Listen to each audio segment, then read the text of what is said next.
boy lose ice cream cone. Big mess. You need something? Yes, I need your help. We are friends, aren't we, Rita? Sure. Well, I'm in big trouble, and I don't know who else to go to. Well, I'll help if I can. Rod fired Lee. They had a big fight, and he fired my husband. Well, Lee's a good mechanic. He'll be able to find something else. You don't understand. It's not the job I'm worried about.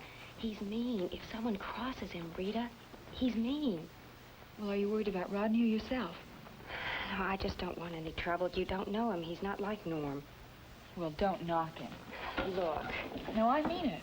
It's not right to go around knocking your husband, even if it is just girls talking. I've got something on my mind besides being polite. When Lee gets mad or hurt, he's got to lash out and hurt someone else. I've seen him. Well, what can I do? You can talk to Rod. Tell him it was a mistake. Lee stepped out of line, but it won't happen again. Tell him anything. Just get him to hire Lee back.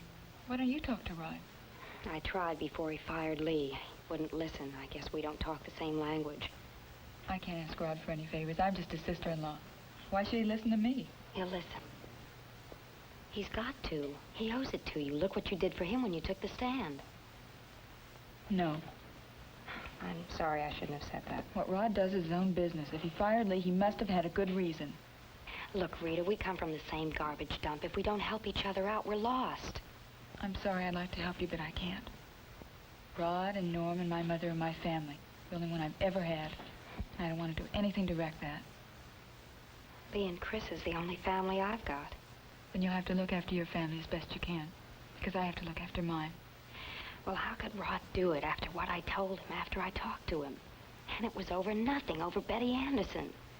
Now, you tell me, why would they fight over Rod's ex-wife? And why would he fire Lee over her?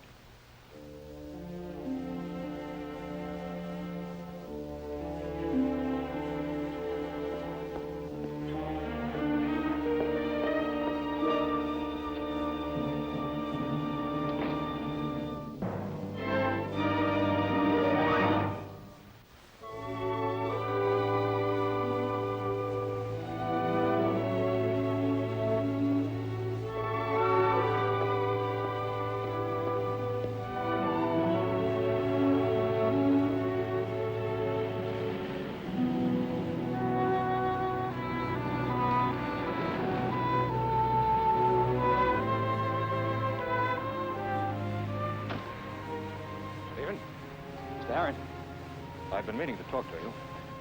Fine. Call Miss Nolan. She'll make an appointment for you. It's about the divorce. Betty's mother. Well, I'd rather talk about it in the office. I'll have a chance to examine all the papers. Just cancel everything, Stephen. Cancel everything and send me a bill. I'm sorry if I put you to any trouble. Mrs. Anderson changed her mind.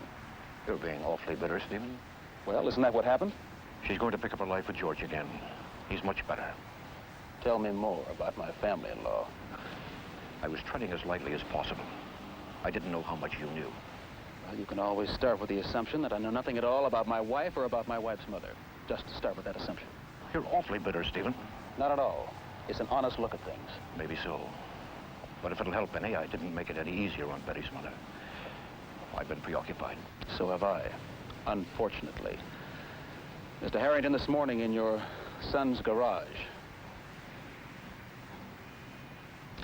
It's too bad I haven't been closer to Mrs. Anderson. I admire this, going back to her husband. And it's a very dated, almost Victorian concept of marriage, isn't it? It's refreshing. She took the vows, they had their problems, agonizing problems. But she's his wife. How simple. How's Betty? Mr. Harrington, you're fishing. Yes, I am. She's fine. When she was married to Rodney. I'll send you the bill. Stephen. You really hang on a man, don't you? A few weeks ago, I told you that we might become allies, if that's the right word. Allies against the Peyton house. I thought we could pool our information. Have you given it any thought? Yes. We're a lot closer. Good. Then maybe I'll take you up on that appointment. We could fight Martin Peyton, the two of us together. Mr. Harrington, you have the touch of a sledgehammer.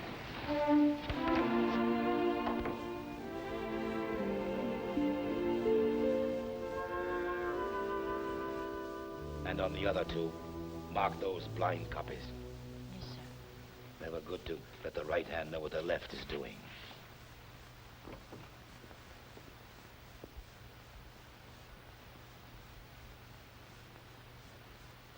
What happened?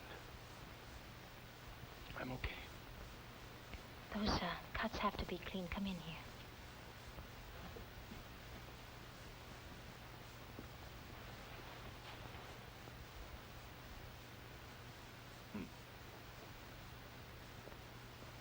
What happened?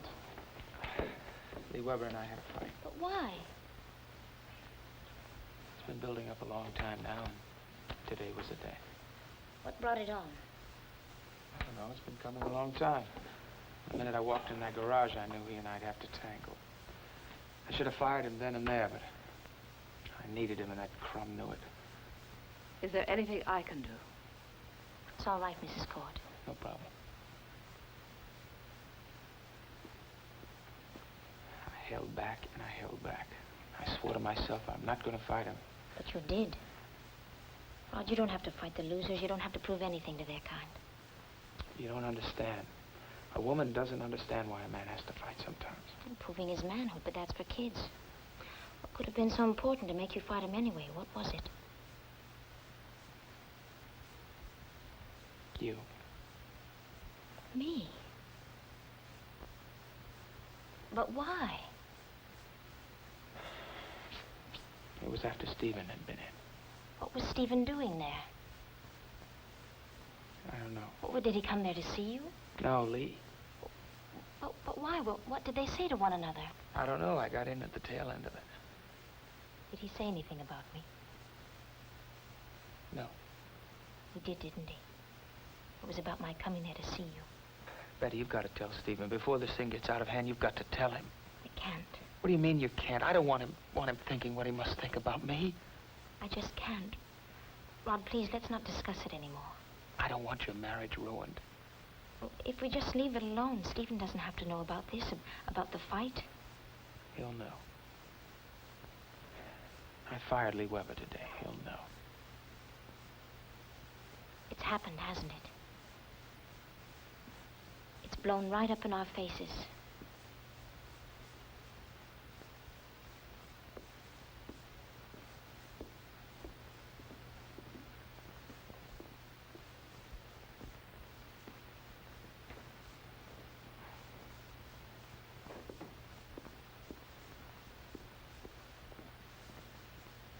Mr. Peyton, we made an agreement. I want to be released from it.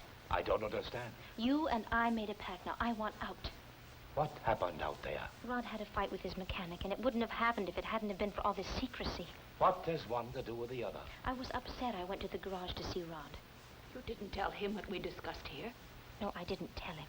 But his mechanic saw us and drew up some conclusions. Rod felt that he had to defend me. Now, don't you see, if I just could have gone to my own husband and spoken to him openly, none of this would have happened. Oh, is it Stephen you're concerned about, or Rodney?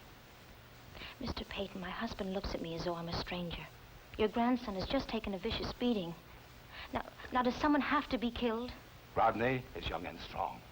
He'll recover from his bruises. You too are young and strong, and your marriage will endure. Oh, really? Well, last night, Stephen turned away from me. It was all I could do not to tell him everything. I'm holding you to your bargain. We don't have a bargain, not anymore. Not unless you can give me a good reason. We told you the reason. You told me nothing. We told you that you would bring Stephen's world crashing down around his head. I don't believe you. That's enough. I'm going to Stephen. Be quiet. And if you do, you'll... Both of you. What do you want, Betty? Specific information? Maybe. Would you be happier then? Would you be able to carry an enormous weight? The kind of weight Mrs. Cord and I have been carrying for so long? Would you be up to it? Yes. Fair enough. You're ready, of course, to accept the consequences. Yes, I'm ready now. Now, Yes. bring me the phone, Mrs. Cord. What are you going to do? Bring me the phone. Who are you going to call? Stephen. If he's going to learn the truth, he might as well learn it from the source. You wouldn't. I would and I will. I refuse to be bullied, handled, or maneuvered. Nor will I have my word doubted. Betty, don't let him... Bring me the telephone. No! Betty, whatever you may think of me, don't let this happen. Don't let him make that call. Martin, please. Mr. Cord's office. You're really not giving me a choice, are you? No. No choice at all. I'm sorry, Betty. There was no choice to give. Our agreements still stand.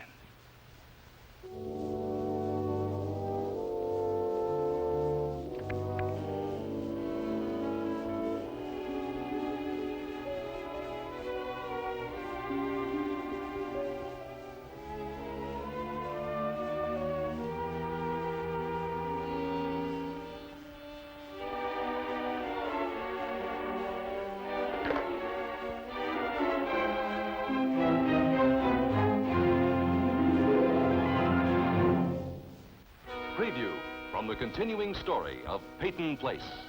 Me and Chris. That's all I care about. Let Chris go. Let him go. Betty's married to Stephen. If anybody should fight for her, it should be him, shouldn't it? Not this time.